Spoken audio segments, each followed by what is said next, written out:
Səbəb borçlardan olan tamaşaçılarımız sizə təşəkkürlərini bildirirlər. Xüsusən sərhədlərin bağlı qalması ilə bağlı ən çox əziyyət çəkən Gürcüstanda yaşayan vətəndaşlarımızdır. O problemi işıqlandırdığınıza görə, diqqəti ora cəlb etdiyinizə görə sizə təşəkkür bildirirlər. Mən onlara təşəkkür edirəm. Borçalı cəmaatına bir daha salamlarımı çatdırıram. Yəni, bu vəziyyətdən mən də zərər çəkənəm. Mən də artıq rahat şəkildə Gürcüstana gəlib soydaşlarımızla görüşə bilmirəm.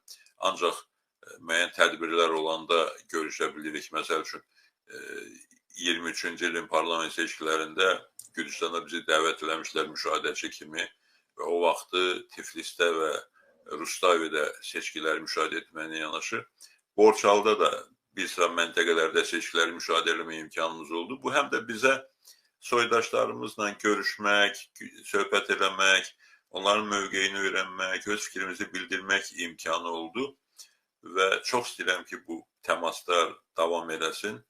Amma təəssüf ki, sərhəd məntəqələrinin bağlı olması və biletlərin də baha olması əlavə problemlər yaradır. Sizin üçün də, bizim üçün də çox ciddi problemlər yaradır. Bu problemlər həll olunmalıdır. Sərhəd keçid məntəqələri normal şəkildə fəaliyyət göstərməlidir.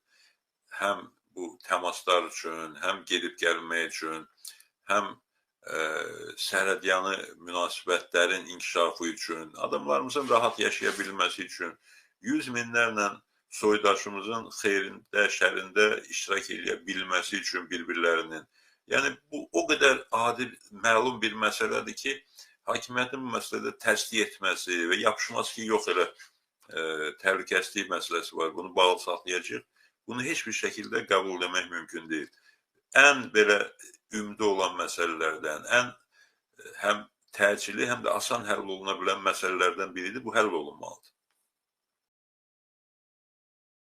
Sərhəd keçid məntəqələrinin bağlı olması məsələsini yazırlar. Bu biabırçılıqdır və bunu güya təhlükəsizlik səbəblərini izah eləmək heç bir şəkildə məqbul deyil. Yəni, dünyada elə bir ölkə yoxdur ki, bu günün sərhədləri bu şəkildə bağlı olsun. Yəni, sərhəd keçid məntəqələri bağlı olsun.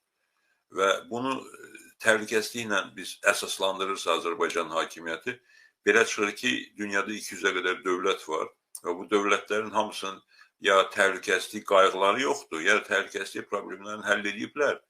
Təhlükəsizliklə maraqlanan bir Azərbaycan hakimiyyətidir və təhlükəsizlik problemi ancaq Azərbaycana aid problemdir. Bu, Gürcüstanın, Ermənistanın, Türkiyənin, İranın, Rusiyanın, nə bilim, hətta Şimali Koreyanın, Suriya